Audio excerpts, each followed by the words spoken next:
विद्यार्थियों, कैसे हैं आप सभी। आशा है आप बहुत अच्छे होंगे और अपनी परीक्षा की तैयारी में लगे होंगे कुछ महत्वपूर्ण परीक्षा उपयोगी टॉपिक को लेकर के।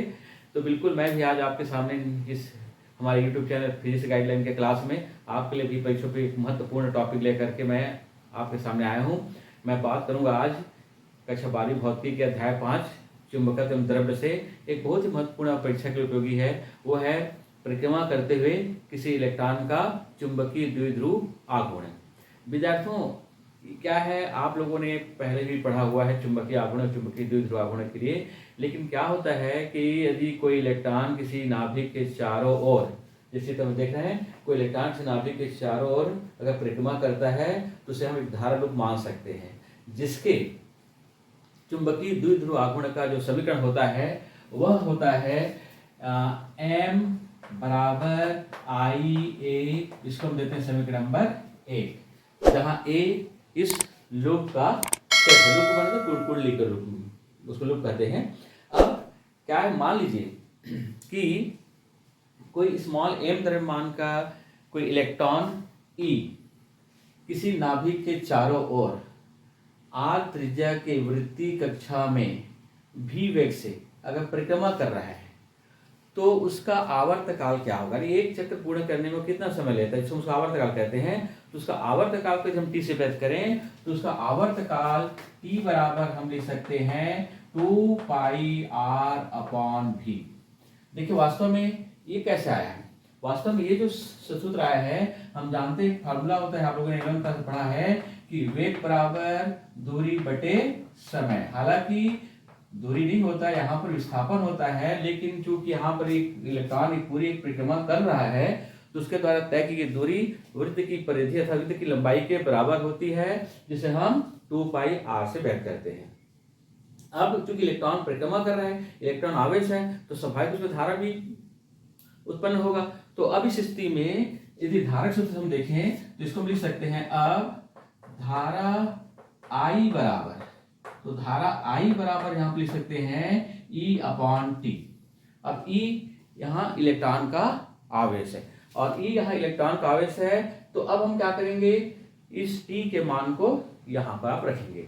इस समीकरण में यदि आप रखते हैं तो ये समीकरण लिख सकते हैं कि उपरोक्त सूत्र में, देखिए मैं यहाँ पे लिख रहा हूँ, उपरोक्त सूत्र में T का मान रखने पर, T का मान यदि हम रखेंगे तो ये हो जाएगा, T का मान रखने पर, तो T का मान रखेंगे तो ये हो जाएगा I बराबर E upon 2 pi R upon V, या इसी को आप लिख सकते हैं I equal to EV upon 2 pi R। इसको आप दे सकते हैं समीकरण नंबर 2, क्योंकि ये V जो है इस 2 पाई R का अनुपात है, इसलिए V ऊपर जाएगा तो हमारे इस धारा का जो समीकरण प्राप्त होगा वो I equal to EV upon 2 pi R होगा। अब ये I equal to EV upon 2 pi R आ जाता है, लेकिन अब हमको ये लेना है कि अब इस I के मान को हम क्या रखेंगे, समीकरण 1 में रखेंगे। तो जब इस I के मान को समीकरण 1 में रखेंगे तो मैं लिख सकता हूं कि अब समीकरण 1 में I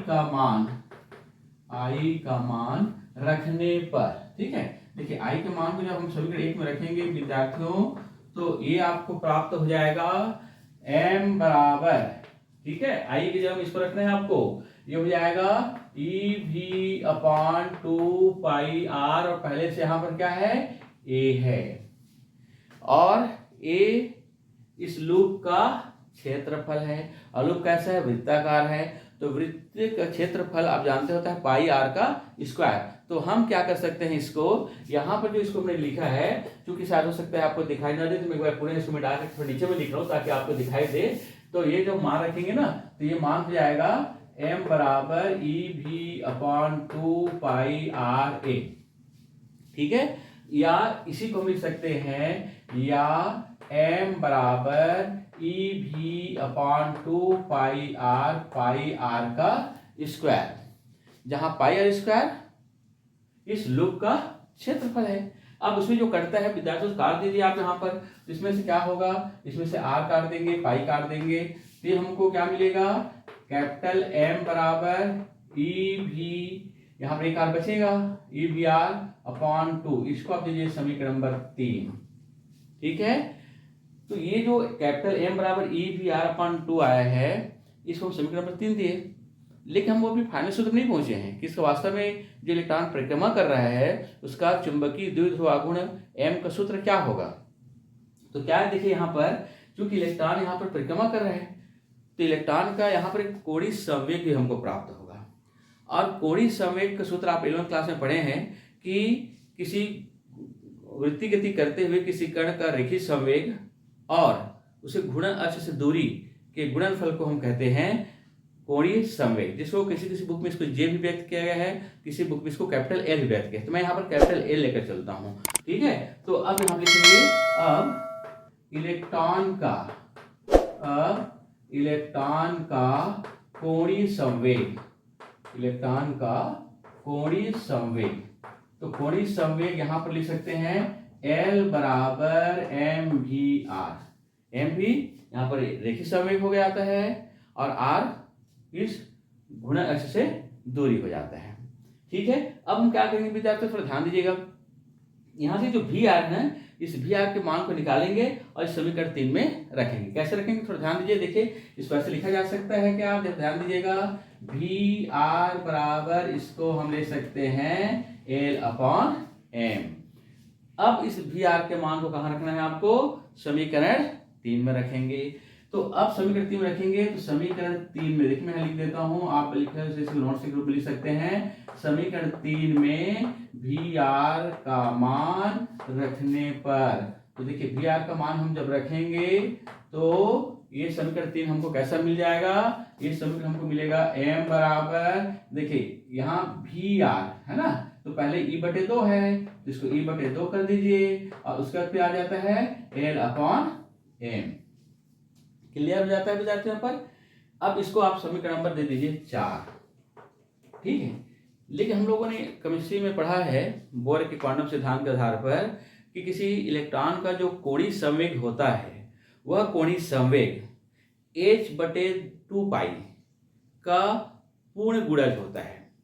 अर्थात कहने का मतलब यहाँ पर लिख सकते हैं इसको हम लोग कि वास्तव में इसको जो है, तो मैं इसको यहाँ पर ले रहा हूँ, ये आप नोट कर चुके होंगे। आप इसको मैं मिटाता हूँ और इसके बाद के जो टॉपिक स्टेप बाय स्टेप लिख रहा हूँ विद्यार्थियों, और आप इसको बढ़िया से नोट करते जाइएगा और बड़ी धैर्य से आप इस वीडियो को देखिएगा तो मैं सोचता हूँ आपको एक टॉपिक बहुत आसानी से समझ में आ जाएगा। अब यहाँ लिखना पड़ेगा लेकिन बोर के, यहाँ पर बोर के क्वांटम सिद्धांत से, क्वांटम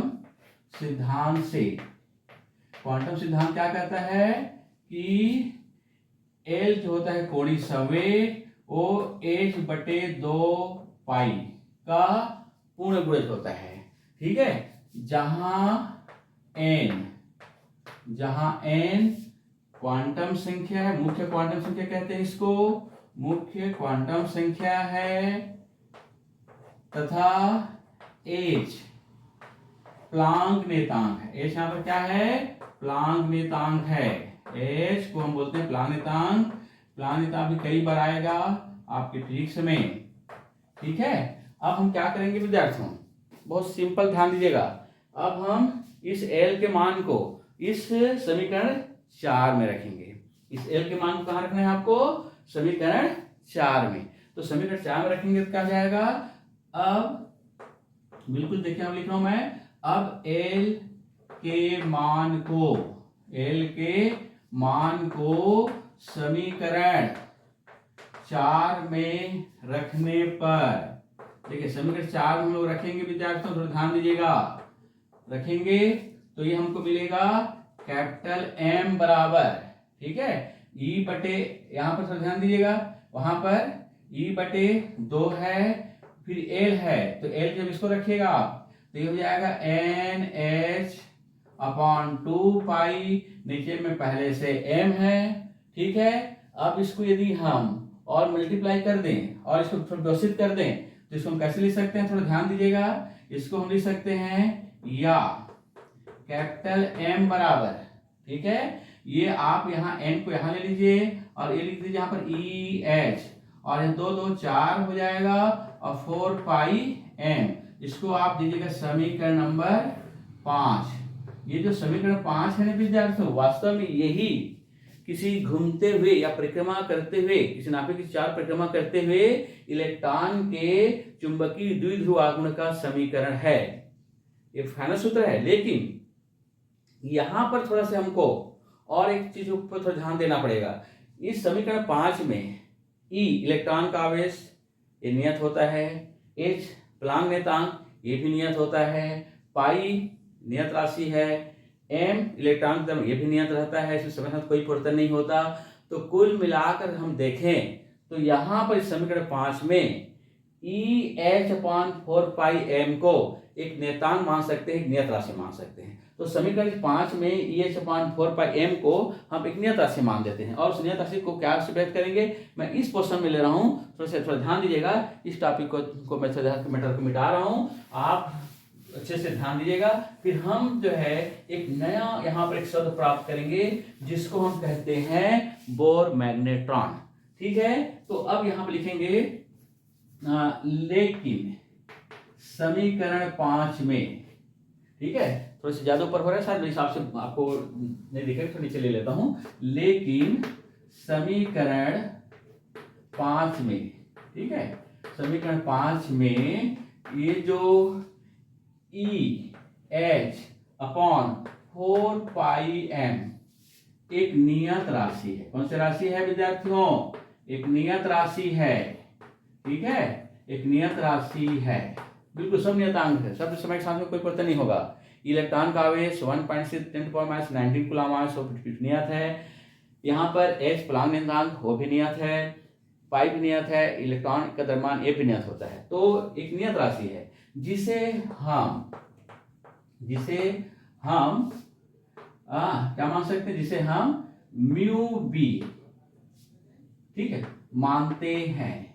और म्यू मानते हैं तो समीकरण 5 क्या हो जाएगा? अतः समीकरण 5 से, देखिए समीकरण 5 से ये क्या हो जाएगा? कैपिटल M बराबर N म्यू बी, इसको दीजिए आप समीकरण नंबर 6, ठीक है, जहां, बहुत ध्यान दीजिएगा यहाँ पर, जहां म्यू बी, ठीक है, बराबर क्या माने हैं आपने?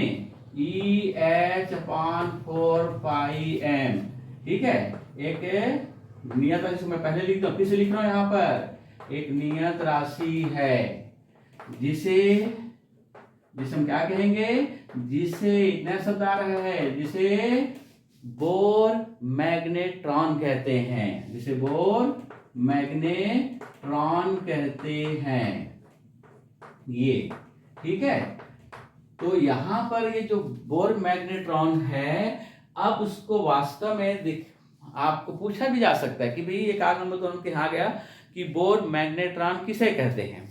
तो आप अगर समीकरण 6 में यदि आप n के जगह में 1 रख दीजिए, देखिए क्या होगा। अब हमको मान लीजिए, ये तो आप नोट कर लिए होंगे, मैं एक बार इसको मिटाता हूं, और फिर उसके बोर मैग्नेट्रॉन की क्या परिभाषा होगी, उसकी क्या वैल्यू होगी, वो मैं आपको समझा रहा हूं, ध्यान देंगे। तो यदि मान लीजिए यदि समीकरण 1 में, समीकरण 6 में अगर हम n की जगह में 1 रखें, कितना रखना है आपको? n की जगह में 1 रखें, मतलब प्रथम कक्षा है ना, 1 रखें, तो हमको मिलेगा यहाँ पर कैपिटल M बराबर म्यू बी। अर्थात अब परिभाषा ध्यान रखिए, जो आपको स्क्रीन पे लिखाएगा आपके मोबाइल पे, कि किसी हाइड्रोजन परमाणु के प्रथम कक्ष में परिक्रमा करने वाले किसी इलेक्ट्रॉन के चुंबकीय द्विध्रुव आघूर्ण को ही बोर मैग्नेट्रॉन कहते हैं। और इस बोर मैग्नेट्रॉन का जो मान होता है, ध्यान दीजिएगा, ठीक है, इस बोर मैग्नेट्रॉन का जो मान होता है, बोर मैग्नेट्रॉन म्यू बी का जो मान होता है, इसको थोड़ा याद रखिएगा, इसका जो मान होता है वो होता है 9.27 into 10⁻24 ampere into metre square होता है ये।